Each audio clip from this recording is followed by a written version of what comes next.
Welcome back to the Simple Lip podcast. In this week's episode, we have a very special guest. We have Mr. Conso, aka Stiofán Consaidín. How's it going, Stephen? Not bad. What going on, boys?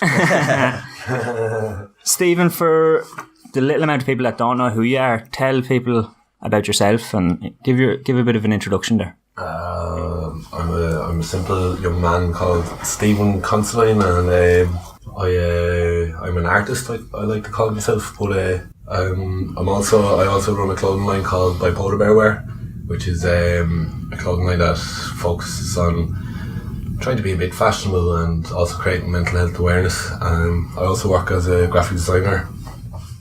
That's my Monday to Friday job, which I fucking love. So I didn't even know you'd done that. You know, when you said you were in Dublin, I thought you fucking said you're an electrician or something. I didn't know you were a graphic designer. Electrician. it's all making sense now.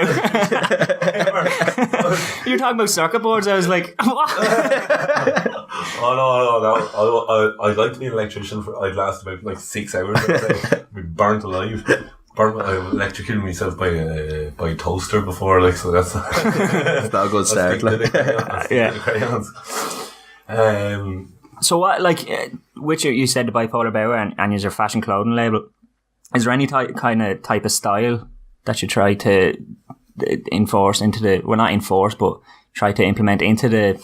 Yeah, like you bring any of your own style across, or something like that. Well, I suppose. This kind of goes back to where you started, but I think the clothing line, I've always done graffiti, and the idea behind graffiti is it's art in the public space, and it's not behind any fucking red tape or, you know, in a gallery space. It's art for the public, by the public, and I kind of, the clothing aren't pieces of art, but the idea behind the fashion behind it is not that it's exactly fashionable, but that it becomes immersed in a community, that it's a communal feel to it, that if you're wearing the logo, that you're part of a community, or running a thing called a tribe called BPB, and so it's just to make it more accessible, that anybody can wear it. It's for everybody. So it's not that it's in your face like crazy trippy stuff. Yeah. Or it's not, you know, gender biased whatsoever. It's for males, females, from whatever age that believe in something that I believe in, and that's what it's about. What a fucking answer. It's like he fucking practiced that one. Where did the idea from BPB come from? The idea for them, actually, the Bipolar Bear was a joke of mine. I sent it as a Valentine's card 6 or 7 years ago. It was a joke, like, and she got the joke, but I always wanted to do clothes. Like I said, it's kind of like, in clothes in a sense is like graffiti, because you go around tagging something, you see your name, you create clothes, you're going around seeing your name, but it is like graffiti. But I've always wanted to do clothes. My friend Luke contacted me last year sometime, and it was just cool the way all stars aligned. I was back from travelling back in Ireland and didn't know, like, I didn't know there wasn't much going on, so he contacted me and said, "Do you want to make clothes? We've talked about it for years." Yeah. I was like, "Fuck yeah!" So initially it was going to be ape clothing, and it was kind of like, it's a bit too meaningless. Yeah. There's nothing. It's just an ape. And there's Bape as well. I think it'll be similar to that. Yeah. And gorillas are cool, well, not gorillas, but I just threw out the Bipolar Bear thing, and he's like, "That's pretty cool." Like, and I sent him a few pictures. And then I was like, "Oh, this is perfect avenue." Me and Luke have always confided in each other, because we've both suffered with. Luke suffered with depression for a good few years, and he was always a very good friend to me whenever I was fucking suffering with depression. And we've always confided in each other, and we said, "Well, I'm going off on." No, keep going. So when I was suicidal, I overdosed and went to hospital. And if I didn't go to hospital that time, like a psychiatric ward, St. John of God's. If I didn't go to the hospital that time, I'd be dead right now. So I've always had this thing in my head, and it's dead right. Like if I ever have money or anything, I owe my life to them people. I wouldn't be alive if I won the lotto. It doesn't belong to me. It belongs to the people that kept me alive, which includes my family and friends, but also the mental health services that kept me going. Otherwise I wouldn't be here, and Luke's under the same impression. So that's just, so BPB is an amalgamation of graffiti, clothes, mental health services, and it's just, to me, it's just like all my stars aligned. So yeah, that we got the ball rolling. Luke had a baby, and he couldn't survive without money. Okay. We also had another guy along, who's another good friend of mine who also suffered with depression, Cameron, who I work with now. Yeah. He got too busy. Luke had to make money because, like, he's going to have to. He's a kid. Yeah, he's provide. Yeah. So the two lads kind of left after a couple of months. So in around last September. So it's just been myself, but I tried to get them involved as much as possible. Yeah. Because it's not about me. It's about everything around us. Yeah, well, like you said, it's a tribe, like, so he's right. Yeah, it's trying to be one, exactly. one vibe, one tribe, I think so. Yeah, true. Like, so that's all one vibe, one tribe. Like, so yeah, the lads would, like, Cameron would send in the design, or Luke would say, "I'll give you a hand doing this," and and you raise money as well for, is it St. Patrick's, I think? St. Pat's. Yeah. Tell us a bit about that, or how you got. Obviously, you're kind of hand in hand with the St. Pat's. They know you fairly well now at this stage, through the clothing company, and so tell us a bit about that. Or well, yeah. So I actually first time when I tried killing myself, I went to John of God's, and then came out of there for about a year and a bit. I was like, depression was kind of like, has been always lingering, so I think I just kind of went into that St. Patrick's for like a top up. Yeah. He's feeling a bit low, so I went in, and it kind of really sorted me out. And they're fucking such good people in there. They don't get enough praise. Like, they're saving lives non-stop. And like, no one ever says, "Oh, well done" to the psychiatric nurses. Yeah. So yeah, I came out of there, and so we decided St. Pat's would be the first one, and then I was kind of like, I thought I actually love St. Pat's and what they do. So I said, for the second Air series, we'll go with St. Pat's.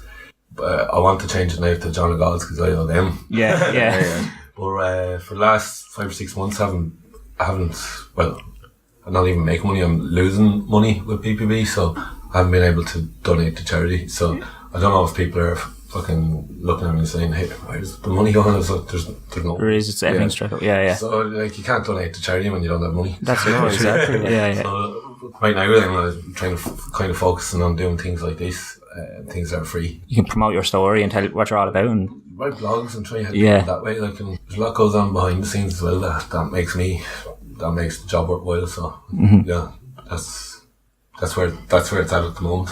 Like, even at the end of the day, like, depression and mental health, it's nearly, in Ireland, it's kind of pushed under the rug nearly a lot of the time. Like, I'm speaking personally, like, I had a brother that committed suicide, and when I was young, when I was about 18, I lost my mother and father within 2 months of each other, and I went into about 8 months to maybe about a year and a half of just solid depression. Couldn't leave the bed, wouldn't go to work. I was drinking, just crazy amounts of drinking, and it. Yourself, like, it's dragging yourself out of the bed anymore. There's just, what is the point of me getting out of bed? Am I going to affect anyone's life? Am I going to do anything? And this is why I wanted to get you on so much, me and Ryan, because I really strongly believe in what you're doing. I think it's a great cause, and I think the more people know about mental health, and the more people that can talk to someone about it, like, they're saying 1 in 5 to 1 in 6 people in Ireland suffer with mental health. So if it is that high amount, there is a lot of people, especially young people nowadays, that have it, that you can talk and you can turn it around. Like, I've never been happier than I am right now, but me back when I was 18, looking at me now, I wouldn't have even recognised myself.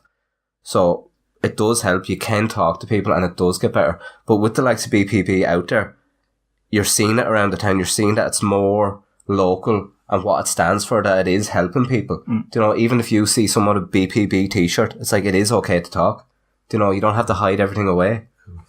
Yeah. You know? Like, I have to shake your hand. That's amazing. Even you saying that's an amazing story. Yeah, like, that's, and you mind me asking how you got out of it? To be honest, there was one day I wouldn't get out of bed. It was about, I'd say it was about 5 or 6 o'clock.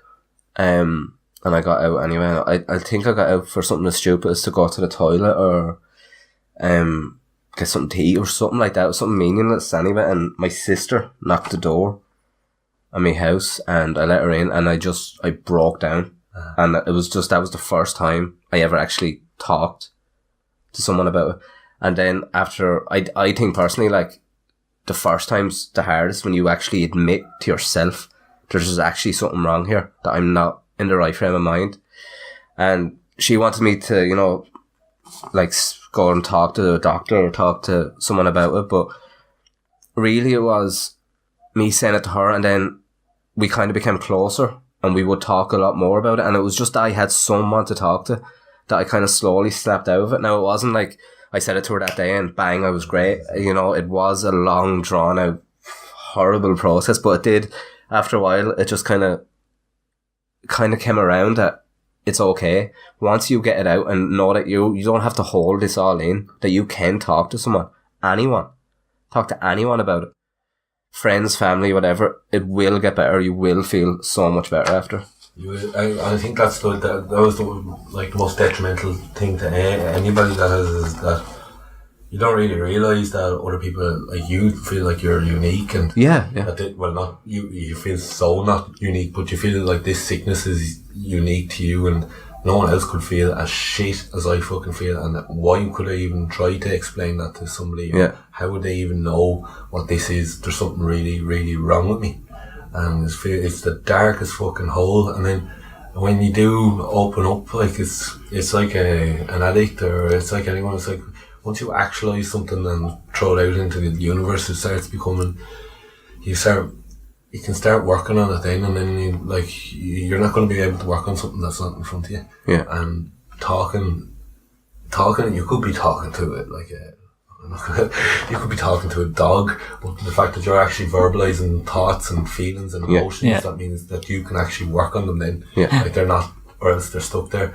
And half of it is being isolated and like isolating yourself, like, but is that a word? No, it is, yeah. We'll roll with it. We'll go with it anyway. It's a word now. And the other half is just actually, like, realising emotions and feelings.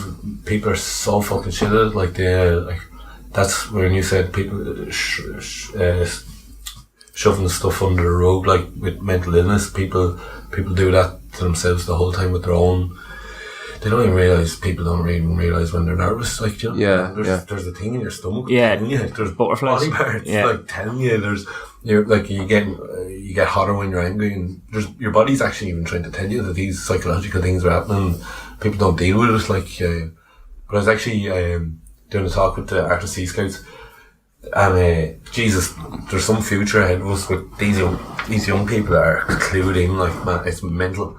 It really is fucking cool. Like, they know what's going on around them, like, compared to somehow like traditional understanding Mayo, you know. He doesn't understand it. But wouldn't understand, and you wouldn't admit if there was something wrong with him as well. You'd be ashamed. It's like the chest hair, man. So I think that's a lot to do, you know, the whole stigma. The whole stigma in Ireland. It's like, oh, you're grand, you know, it's in your head or something like that, where it's not. You need to get it out. You need to go out and talk about it. How stupid is that? It's crazy, like, drives me up the walls. Like, I can't understand it, because that's why I always openly talked about, pretty openly talked about, but not to anybody. Like, when I'm sitting in the pub and say, "Hey, stranger," like, to my friends and stuff, and I kind of I can't understand why the fuck you wouldn't talk about, you know, like, if you've got the sniffles, you've got a cold, like, and people say, "Oh, you got a bit of a cold," or why can't you just talk about it? Why isn't that? Well, why is it not the same? Why do you feel like you can't say it for something? Where did that come from? Where is the line And I think that's a big Irish thing as well, though. Not a massive Irish thing, but like you said, the whole stigma, and then Stephen saying as well that you think that you're the only one that's feeling this. Yeah. There's no one else can feel this shit. I'm the only one that's feeling like this. And I was reading a stat there that 1 in 4 people say that at some stage of their life that they felt depression or they felt suicidal or this, that and the other. So it obviously is a big factor, but like people just will not talk about it, or they won't express it to another, or even a family member. Yeah. So I don't know. I think people are, if they do talk about it, they're even more comfortable talking to, like you said, like to a doctor or to a GP, or rather than someone close to him, in case the people, there's something wrong with him. Yeah. So he's a bit mental. Like, or I think it is down to each person individually what works better for him. You know, if you feel better talking to a stranger that you don't want your problems to be known to someone in your family or your friends, or you're not comfortable, you know, you can go, and there is them outlets there. But like from my perspective, it was easier to talk to a family member, because I don't know, it was like they've known me, and if I don't think I'm right now, I wonder, do they not think I'm right now, or is it just in my head that I'm not right? And from the outside view, does it make any sense? Yeah. I'm a little bit kind of like, are they looking in on me thinking, geez, he's grand, there's not a bother with him, where I'm feeling as low as this? Yeah, or are they looking in at you and saying, geez, we need to keep an eye on him? Yeah, sort of thing. I just wanted to it was just easier for me to talk to a family member, but I understand completely where, on the other side, where it wouldn't be, that you can want to talk to a professional, and I don't as long as you talk to someone, I think it's... Yeah, and it's I don't okay. think that it might not even be that it's just because it's a GP or a doctor. I think that's just a stranger, that they won't have any initial... They don't know anything about you straight off. Like the two of yous there now, like, I can see there's an instant click, because the consul's after talking about what he's went through, and you're after talking about what you went through, and there's an instant, you know what each other are about straight off the bat.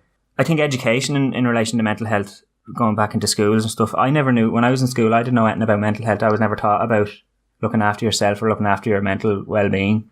No. Maybe that plays an issue as well, maybe in the schools, that we need to start making this more of an issue. But like, as you were saying, you were doing a talk with the Sea Scouts about this. Like, I think there needs to be more of that. There needs to be more awareness of it, especially with the younger generation. Like, there's a serious way. I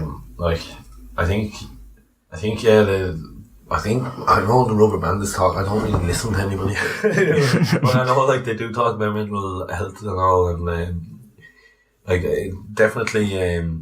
It would be so easy to introduce mindfulness classes, or like for me personally, creative arts or art therapy was not just because I'm an artist. It's you're just spilling paint places and you figure out things, and these are you picked black because you're feeling, or you drew that cloud over there because, and it's all about recognizing your feelings, and I can see them bringing it in pretty soon. I think it works out better for teachers, and it just works out better for everybody if people are happy. If you teach them meditation, you bring these kids out and do a bit of meditation in the morning, ADHD is going to go plummet. Homework will be done in the evenings if you look after these dudes' health or head, like they're going to be. I think it's silly of them to not do it. See why things from previous generations, why not?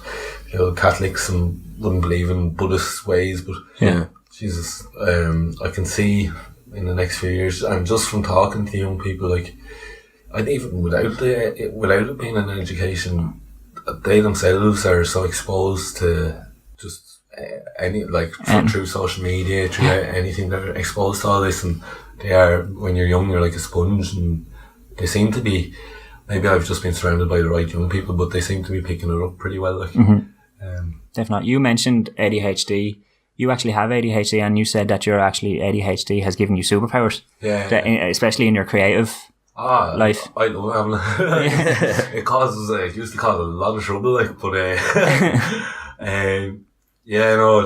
a pain in the arse. Like, if you want to do it, and if you have to do something you don't want to do, I don't know. I've been diagnosed with a couple of things, to be honest. One doctor diagnosed me with Asperger's, which is a kind of an artistic autism. All right. and I was diagnosed with bipolar, and I kind of just said, as you don't really, they can't figure it out. Yeah. I was just like, I'm going to figure myself out here. Yeah. And I actually had to, like, but, like, the reason I think ADHD is a superpower, I don't like the fact that the word deaf or disorder is in that. I think that's just a wrong approach to take to like, even I actually don't like using the word mental illness, but I don't really know. I just call them head wobbles. The superpower, I was kind of just promoting. Yeah, no, it's daily way of doing. Yeah. And same with bipolar. Like, just fucking obviously being bipolar is great, and it's shite. But like, there's ups and downs. Like, when you look at anyone that's created anything, and this goes back to cavemen. This is, if people were content and happy, nothing would have been created or improved. You need to be unhappy to create something. You need to be unhappy to invent something. Otherwise, you're just going to sit there and be like, "Oh, this is grand." Just going to sit there stagnant. Yeah. And that's why I think mental head wobbles are the greatest thing in the world. And anything I've ever created or any ideas I've ever came up with have been when I'm not great. So you go to a psychiatric hospital, you're going to meet the best people you ever meet in the world. Like, and these are people that, like, Steve Jobs is not diagnosed but bipolar.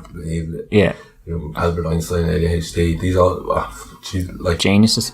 Well, not geniuses. It's just not happy with what's going on around them, and they're saying, "Well, I need to improve my surroundings." Yeah. So it can go the other way though as well. Like, so, you know. Yeah. That's the. Even with the clothes, you name some of your shirts. I was going through your website and I kind of noticed that.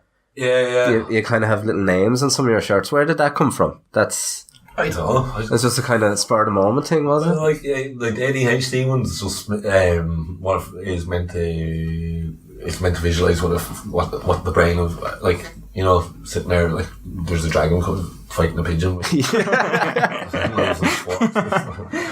one-legged donkeys and stuff. That's what it is. Like, that's how the brain works, and that's that's, if you look at the t-shirt, that's what's going on in the head. Bipolar one is just kind of, the bipolar bear is just a light-hearted way of introducing you to the ups and downs. But yeah, there's this one here is called Big Cracked because, you know, if you say it's a bit cracked, like, you know, it's just or just a bit different, and it's the logo's just a bit different. Maybe it's just to myself, like, you know, there's the handwritten one. I actually haven't said this to, only one person's got it. There's the handwritten one, and it's called One Line Flow, and it's just one line, but it's actually a face as well. If you look at it in another way, there's a good few things there that subliminal messaging, kind of. That's just like little jokes for myself. But they're meant to, like, if you get it, you get it. If you don't, so what? Like, but it's they're there. If like, I hope other people have got the same from it. To be honest, it's not actually just for myself. I'm gonna go back when you started producing the t-shirts, and then you gradually start seeing people around the town wear them. When did you kind of realise? I'm sure you had this vision at the very start. This might be a career opportunity. Like, this might be, I might actually turn this into a proper business. But when did you really start to see? Is it when more and more people started wearing the t-shirts and the jumpers and? Or do you see that at all? Or no, I don't see it. You don't look at like that at all? I did at times. I had investors come up and all this crack, and it kind of, I'm not gonna say, like, it just I was like, nah, this isn't. There's times I was like, I'm gonna run this business and this is gonna be I'm gonna be a businessman. Other times I peel back and say, like, I turn down investments and stuff, and it's just like, this is I work full time to get money. That's money, and it goes towards BPB, puts food on my table, gets me fags. But it can't cause me stress, and it did for a while. And that the only time it caused me stress is when I was considering it as a business. So now it's my hobby and it's my pastime. I love it, and if something does come out of it, that'd be grand. I actually don't care. I reckon I wouldn't be one for thinking into the future now, but I'd say it's like, in 15 or 20 years time I'm going to still be at this, and fuck knows where it'll be, but I'll be doing, I'd say it'll be grand, and these things take time. And that was one of the questions I was going to ask, like, where do you see yourself and, as well as yourself, the business in 10 years time, 15 years time? Are you still going to run it? Like you said, you hope to be still running it and doing what you're doing now. That's not totally a business, but that you'll be working and you'll be doing the business on the side with the bipolar bear. But so taking from what you said there, it's promoting the mental health that's more important to you for the business rather than calling the business an actual business. Yeah. So you're not in it to kind of, like, you like to make a profit, but that's not the sole reason behind it. No. Yeah. Like, at the end of the day, if you help one person through it, it's more to you than selling, to make more money off it. You would rather help. I'm going to get really deep here. I think, I'm actually quite worried about it, because, like, not worried about it, but sometimes I think it's like just an ego thing for me. Then, when I had this conversation. So you're walking down the street and you give a homeless person is that to make him feel better? Is that to make you feel better? Does it make the two of you feel better? And sometimes I question myself, and it's like, I really don't want any attention from this, but it does make me feel good. Yeah. Which is quite selfish in a way. Yeah. It's like it's a paradox. Yeah. I want to help people, and then sometimes I'm kind of like, is that just to make me feel better? Is it kind of like not healing, but and not medicine? I don't mean that, but it's a kind of not soothing. I'm can't pick up the words here, but it's like a relief or not. Do you know what I mean? I'm trying to figure this out where I'm actually at the time. It's like, I don't want it to make me feel better. I want other people. I love the world, and I love any little living thing. Yeah. And like anything, like birds, fucking that all. I want to see other people happy. I want to see them. Definitely don't want to see them fucking go through depression. Right? And sometimes I wonder, is that, I don't know, I do look into a lot of Buddhist and Taoism and stuff, and a lot of it's like the human ego, and I'm kind of just, I really want to, like I'm sitting here doing a podcast and stuff, but I wish I could be wearing a mask and doing this. Okay, yeah. It's like I think I would prefer if this was more of like not Batman, but you know what I mean? Like, I don't want anything. You want to get the word out and to help people, but you don't want the recognition back on yourself. Yeah. Yeah. You know that.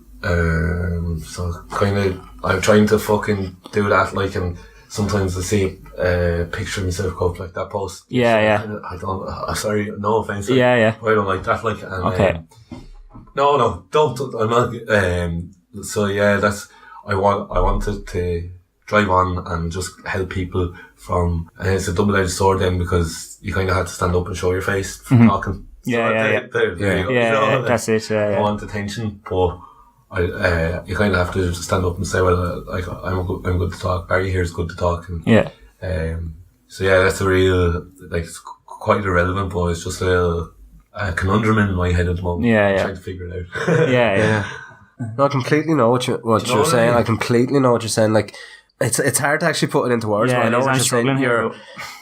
Like, as I said, you do want to get the word out, and you do want to help as many people as you can. And even with the Scouts thing the other day, you would have never been more comfortable doing that in a mask. Or it's just the word needs something to come out of. Like, the words come out of you, but you would rather not get the recognition back off it. Yeah. But at the end of the day, when you're, say, even with them Scouts, you're standing there and you are talking and, helping some of these Scouts. If you weren't doing it, do you know what I mean? Someone has to do it. Someone has to. That's at the end of it, Yeah, and they have this, like... Do you know what I mean? You kind of verbalised it there, yeah. I just... It is really hard to put into words. It is hard to put into words, but it's kind of struggling trying to say it.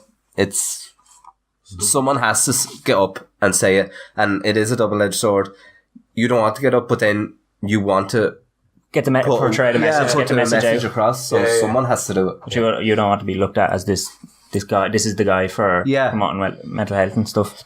Yeah. No. Sorry, I do want to be looked at as that guy, but I don't want to be. I don't want anyone to be like, oh, fucking I don't want me as an entity, like, I don't know it's about. Or anything like that, if you know what I mean. Yeah, no, I do. About yeah. me, it was cool there, you speaking up there, Barry. Like, I was sitting with sitting with another group actually, and I said to them about, does anyone here maybe out of the 15, has anyone here suffered with depression or has suffered with any mental illness, like signs of schizophrenia or something like that? And no one spoke up, and I was like, fuck yes, this is that's what I'm here for. But it is hard to say it. Like, that's the first time I've ever said it on something like a platform like this, where people outside my inner circle will know about it. But at the end of the day, if you can put some sort of awareness out and tell someone that does get better, I've no problem with that. I've no problem saying it to anyone. Now, obviously, when I was younger, I would have struggled with it, but now, as you get older, you get more confidence, and you get more kind of in your head that it's not just about me; it's about other people as well. Like, so I was suffering, like maybe the bipolar diagnosis is a bit right, like, but I was suffering with depression there, like, for about 4 or 5 months of my, like, I wasn't the worst. Like, I always rate myself 0 to 10, or like 0 is when I don't want to wake up. Yeah. I haven't reached that since I went to John McGod's hospital, but like maybe around December last year I was about 1 or 2. No, sorry, I'd say 2. Yeah. Maybe 3, but I was pretty. Got down to 1, up to 2. Then I was low enough, like, and I was chatting to somebody, and they're in their 40s or 50s, and they're like, I've suffered with depression for a long time, and you get such negative thoughts, like, you're like, oh God, jeez, for a long time. She never even said how long. It could have been 2 or 3 weeks, but I was there, I'm fucked, this is going to be going on forever. I was kind of really worried, and then I think this is the most important thing for anybody. Most important thing I'd say for anybody who's listening. And I thought, this is going to be for life. And I actually realised then I got it all right there about 2 months ago. Everything fell into place, and like everything was grand. I had to do my own thing. I know what I have to do to feel better now. I've got good at that. I know like I know exactly what makes me happy, and other people, it works for other people, but the thing that was rate myself out of 10, that's what nurses always make you do, and counsellors, and I was like, fuck, I've never got past 5 or 6, and I was like, how, like, I am fucked, and this was only 2 or 3 months ago, like, and then I heard there's something similar to, it's only wearing comfortable shoes. Yeah. When you're wearing comfortable shoes all the time, you don't realise. Well, it's only when you're wearing uncomfortable shoes is when you realise you were wearing shoes. Like, and I was like, holy fuck, I've had it wrong all the time. And it's like, we've all got this false sense of happiness from looking at people, like you're on your other podcasts on social media and in movies, and beautiful fucking girlfriends and lovely houses and cars and stuff. Them people are never at 10 either. So we've got this false thing of 10. 10 is not achievable by anybody. Like, it's not sustainable. If you're at a 10 the whole time, what goes up must come down. Yeah. And 5 or 6, 4, 5, 6, stay at that forever, and you're going to, that's happiness. It's not, that is the happiness you're looking for. And I've been going around with comfortable shoes for a while now, and what would you say? I kind of just realised, I was like, fuck. And what would you say, what number do you reckon you're at now? 5 or 6, I'm fucking grand. There have some things I should be worrying about probably, but it's nothing, like, it's not open heart surgery, like, fucking, I've been doing it, I've just been gauging myself off everybody else, and believing that other people are 10s when they're actually not. And that's what, even as you said, like, we touched off that last week, or last time on the podcast, it was, especially for kind of younger people now, where they're looking at, as you said, like, these Hollywood people, or these influencers on social media, influencers and all that, and they think, oh, that's what I need to be happy. But you don't, like, happy can meet a friend for a cup of coffee. That's happy. Happy can be anything. It doesn't have to be this big dream of all these celebrities. Like, you can be happy in yourself by doing something small, like finishing the day's work, go home, sitting down on your couch, having a cup of tea, putting on a film or whatever makes you happy at the end of the day. It's you that's happy. Don't be trying to look up. Don't be trying to look up to anyone else. Like, be your own person at the end of it. Do you know? So I think social media plays a massive role in that. Just trying to be like social media. We talked about this on our last podcast, one before the last podcast, and everyone's trying to beat one another on social media. Like, everyone puts up on these holidays, or I bought this, or I bought that, and wearing all these nice clothes and stuff. But you never see a person that'll put up something when they had a shit day. Yeah. If they got fired, if they broke up with their girlfriend. You never see that. You never see if you have a girlfriend, you never put up, oh, I had a fight with my girlfriend. You put up all these lovely kissing pictures or pictures on holidays and stuff like that. Like, so competing with other people on social media, like social media versus reality, like what's going on. And I'm sure that plays a massive part into mental health as well. And like you said, younger people younger people don't know that this is all fake imagery, basically, that you're at the movies at this. Like, none of this it's all make believe. Half of what you see, what's that great saying? Half of what you believe, half of what you hear, and none of what you see. Is that a great thing? I do all the other way around, isn't it? Yeah, but like, even like that, even with the chaps, like, and young people, like, speaking of, like, we're all older now, so you can look back and look at the times where you're, like, simpler times where you're out having a kick around, or you're out doing whatever you like say graffitiing, for example, whatever. Like, they were the good times, you know, not saying they were the only good times, but they're good times. And then for kids now, not to really know that, because they're all sucked up in this social media, this whole fake world where they're not actually experiencing what it's like to be a child. So they're like nearly grown up too quick and coming into the world too quick, where just like put down your phone and be a child. Geez,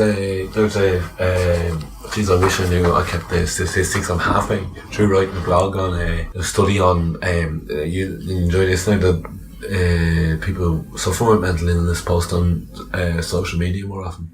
Do they? Yeah, with their face, and face included as well. You think it would be the other way around. Yeah. I think they'll be hiding, but it's like they've done lots. There's been other separate studies, and there's lots of studies on, like, when you go, like, it does release dopamine.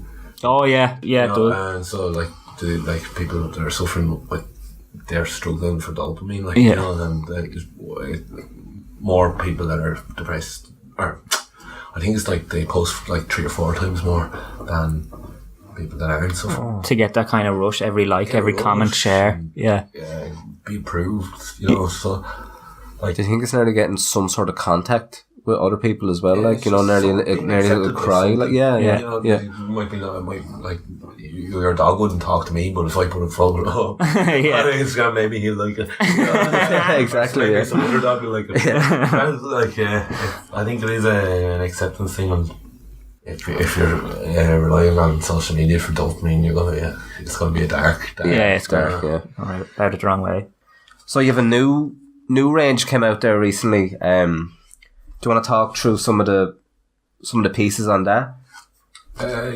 So, like, I remember we were saying about building I want it to be a community, kind of, like. So what I've started doing now is, like, I've always invited people to write blogs, and if you haven't opened one, you're on my list. If you're listening, I'm fucking waiting. I know it's all good, I understand. So the blogs is always kind of trying to make a community, but now I'm kind of just get friends that are artists and people that are artists to come in and design stuff. So that's the reason behind, is it a marketing thing? I don't know. Yeah, it is. A tribe called BPB. That's what I wanted. That's what it's going to be. That's the slogan from now on. And it's a homage to a Tribe Called Quest. Tribe Called Quest, yeah. And there's actually a piece of graffiti called a tribe called AIDS, and there's a tribe called Rain, and so it's not completely original, like, so, like, but I think it's the best way of describing what the business is like. And so the new range is, I've got Dara in. God, people are flaky. Like, I've asked a good few people. Like, I haven't got anything off anybody. Like, but that's gonna build that. This new range coming up is more. There's going to be a variety of more of a variety because there'll be different artists, and hopefully for Christmas now, if I get my money right, like I might be able to do Christmas jumpers, but I need to do that in the next 2 or 3 weeks. Good. I think it's a good design, but other people might not like severed polar bear heads and stuff. Coming up to Christmas. Whale carcasses and stuff. No, it's nothing. But yeah, it would be a bold enough Christmas jumper. But that might not happen. So yeah, I tried to call BPB. I'm just trying to get people to post as well, like, just help. The more BPB grows, the more it can help other people. Yeah. You know, that's the main thing. I've got some fucking. This is what's made it all worthwhile. And if she's listening, there's been actually a handful of people. But there's a girl that wrote to me, and she's a teacher, and she's doing mental health awareness one week, and they're just talking about different avenues they can take and what services they can take. And this girl went on and this, I don't know, maybe she was 15 or 16. She read the blogs and she went to got help. And I was like, that's brilliant. Yeah, job done. You can get someone over in Leitrim to go and read that blog, and then they decide to go and get a bit of help. That's, if you post something with a BPB in it, you can help this grow. So you can be helping other people, and it's like the same as you speaking up. You can be you don't know who you could have helped right now. You might never know. Yeah. Jesus, it could make some difference. Like, so yeah, that's why I'm trying to get the old grow, the reach of it. Yeah. Through that tribe called BPB. I wish I'd done it before. Yeah, because it's even the hashtag. It comes off the tongue really nice as well. Like, you know, it sounds really cool. Like, that's what. Yeah, the old Indian influence. Yeah, no, I saw that. Or Native American, or they want to be called something else. But and then hopefully if I get my money right, then I'm really bad at. Like I said, I don't want the attention or something. I'm really bad at promoting all the services available to people because I don't want to be that person, like, you know. I want to be that person, but I don't want. Like, you don't want the recognition. Yeah. So like I'm gonna hopefully. Well, your man in the polar bear mask is going to start organising. If he gets the money, first aid mental health courses. Which no way. Is going to be sick, yeah. That's class. There's a company that wrecks my head now that charge so much money, which is like this goes against everything. Anyway. If you train 10 people in first aid mental health, that's not 10 people. It's chain reaction. Like, this isn't, you know, you can teach that to. So exactly. Get 10 people to do that.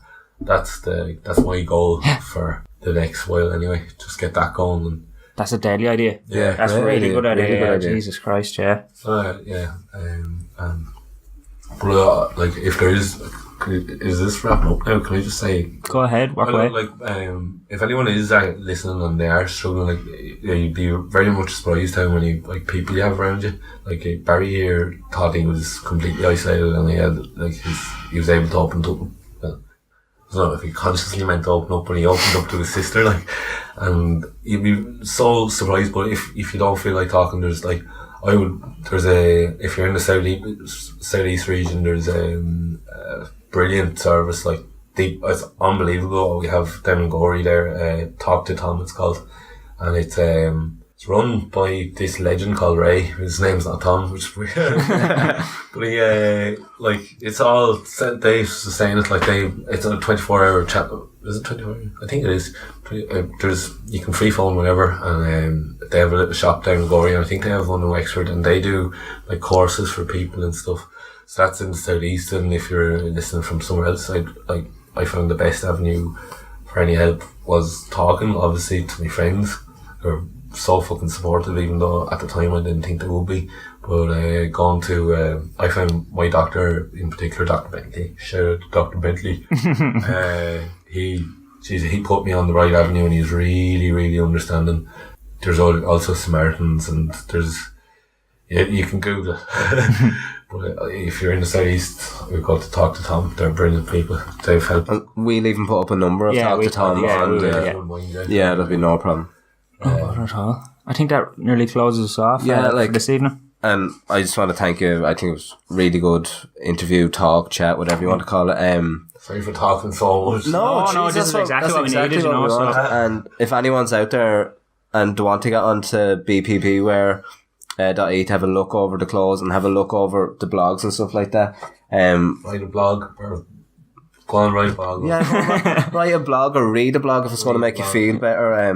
Or tell someone about it at least. Just remember you can always talk to someone out there. Talk to me as well. Honestly, like just talk to me. Like if you're really stuck, just give us a shout. I'm there. Like I'm shit with the phone. Or something like that happens, I'm pretty good with it. So give us a shout. Okay, guys, that wraps us up. Thanks for listening. This has been the Slip to Lip podcast. Good luck. Good luck.